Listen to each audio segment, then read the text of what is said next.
Favrul Francis, aujourd'hui et depuis de nombreuses années, décennies, depuis le millénaire dernier, pêcheur, armateur et transport de passagers et tout ce qui est nautique. Qu'est-ce qui vous plaît en fait dans cette profession? La liberté.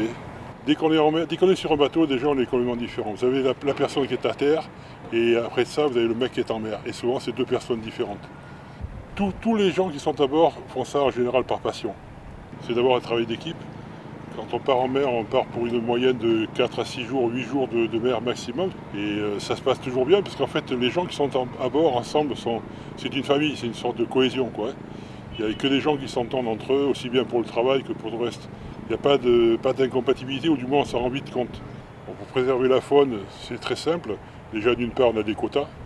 Donc on pêche des espèces qui sont quelquefois pour certaines soumises à quota. On pêche ce qu'on peut dans la mesure des limitations que l'on a, si on le respecte, c'est très strict. On a un métier qui est au filet très mailleur de préférence.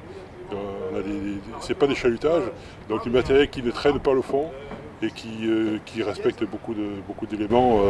On a tous le respect de ce qu'on capture et en plus le respect de ce qu'il faut rester et de garder pour l'avenir, quoi.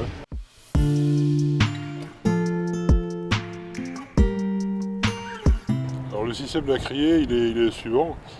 Tous les jours, tous les 2 jours, tous les 3 jours, en général, on informe la criée des qualités, des quantités de poissons et des variétés de poissons qu'on a à bord, pour essayer d'avoir en amont une information au niveau des marailleurs qui sont derrière nous, qui préparent leur marché. On n'a aucune capacité et possibilité de déterminer le prix du poisson tel qu'il va être fait, quoi. On peut très bien, dans la même journée, en quelques heures, en quelques minutes, passer de 25 ou 30% de moins en valeur ou en plus. On ne sait pas du tout. On ne sait qu'au terme de la vente, quel sera le chiffre d'affaires. Et le chiffre d'affaires ne reste que le chiffre d'affaires. La criée d'Arcachon est sûrement a été une des premières à être informatisée. Oui. Arcachon a souvent été le premier dans beaucoup de cas de figure. On a toujours des complications. Tous les jours, on a des complications. Toutes les heures, on a des complications. Le Covid par lui-même, oui, ça nous a entraîné une perte de chiffre d'affaires importante. Le prix du poisson qui n'était pas au rendez-vous, parce qu'il n'y avait plus de commercialisation derrière les apports. Donc les prix ont chuté de façon dramatique. Donc ça ne valait même plus le coup d'aller en mer. On a limité le nombre de bateaux de façon plus ou moins naturelle à ramener du produit et pour essayer de conserver pour certains bateaux une activité.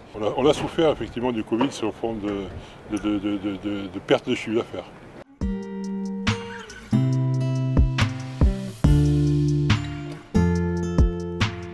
Tout dépend l'outil que vous avez sous les pieds, tout dépend l'expérience de la personne qui est à la barre. Il y a des impondérables qui font qu'on a eu encore un collègue cet hiver alors que ça fait 35 ans, on peut même dire que c'était un des cracks de la place d'Arcachon, qui a eu un malheur, donc il y a eu une personne qui a été portée disparue. C'est un métier comme un autre, la pêche, il y a du danger, il n'y a pas de métier qui ne soit pas dangereux. Notre métier n'est pas plus dangereux que celui de chauffeur routier, voire même nettement moins. Il y a toujours des accidents, il y en aura toujours, même quelles que soient les précautions qu'on prenne. On va en éviter par certaines précautions, et puis quelquefois l'excès de précaution peut vous entraîner à une situation où ça devient l'inverse. Il y a toujours du positif et du négatif dans tout ce qu'on fait, hein. Le métier de la pêche, c'est un métier dangereux, mais bon, pour moi, c'est pas plus dangereux qu'un autre. Voilà, faut jamais s'oublier, il faut toujours être sur le qui-vive. C'est ça, le danger, il vient essentiellement de là.